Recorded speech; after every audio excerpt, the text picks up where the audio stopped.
झालं तर मी स्वतःला नुसते माफ करू शकले. म्हणून पप्पा वाटतेस ना मला मी ऑल ओके आहे. अजिबात घाबरू नकोस. आणि तुझ्यासारखी अगदी डेंजर बायको असताना, तुझ्यासारखा असा बॉडीगार्ड असताना मला अजिबातच घाबरण्याची गरज नाहीये ना.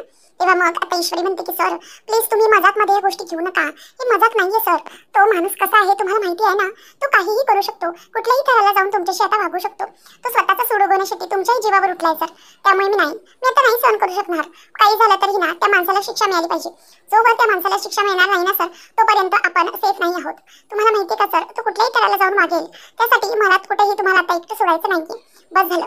अण्णा सर, तुमच्यावर हा जो काही हल्ला झालाय ना, तो तुम्ही माझ्याशी लग्न केले म्हणून झालाय. तो माझा राग तुमच्यावर काढण्याचा प्रयत्न करतोय, त्यामुळे नाही. अर्णव सर, आता आम्ही इथून पुढे अजिबातच नाही थांबू शकत. तुम्हाला जर काही झालं असतं आज तर मी सहनच नाही करू शकत. ती पुन्हा एकदा गणू बाप्पाजवळ हात जोडते आणि म्हणते की गणू बाप्पा प्लीज असं करू नकोस. माझे अर्णव सर, त्यांच्यावर तू कायम लक्ष ठेव. त्यांच्या कायम पाठीशी राहा. कोणत्याही प्रकारचा त्यांच्यावर संकट आलं तर ते परतवून लाव. तू कायम त्यांच्या पाठीशी राहा गणू बाप्पा. असं तू हात जोडत असते. अर्णवला ते खूप गोड वाटत असतं खरं तर. तेवढ्यातच राकेश मस्त मोबाईल बघत असताना अंजली येताना दिसते, म्हणून तो मुद्दाम हात धरून रडण्याचं नाटक करतो. म्हणजेच आई ग दुखतंय असं एवढत असतो. तेव्हा तिथून अंजली येते आणि म्हणते की 1 मिनिट, तुम्हाला कळतंय का काय होतंय ते? तुम्हाला त्रास होतोय ना? अजूनही इतकं दुखतंय का हो तुम्हाला? तेव्हा तो म्हणतो की हो अगं सुरी लागली ना, जखम आहे. तेव्हा मग ती म्हणते की बरं हे घ्या, हळदीचं दूध घ्या आणि पिऊन घ्या, म्हणजे तुमची जखम भरण्यास मदत होईल.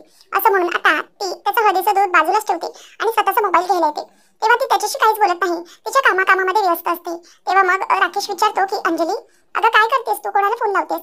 तेव्हा मग ती फोन ट्राय करत असते, फोन लागतच नसतो. मग तो विचारतो की अंजली अगं सांग ना, कोणाला कॉल ट्राय करतेस तू? तेव्हा ती म्हणते की पोलिसांना फोन ट्राय करते मी. माझ्या चिंटूवरती इतका जीवघेणा हल्ला झाला तर याच्या मागचं सूत्रधार कोण आहे, हे सगळं कोणी करायला लावलंय, हे सगळं तर मला शोधलंच पाहिजे. त्यावेळेला मग आता राकेश म्हणायला लागतो की अगं अंजली वेडी आहेस का तू? अगं हा असं पोलिसांना वगैरे फोन करू नकोस. तो पटकनच तिचा फोन काढून घेतो आणि म्हणतो की नको अगं असं पोलिसांना फोन करून काहीच होणार नाहीये.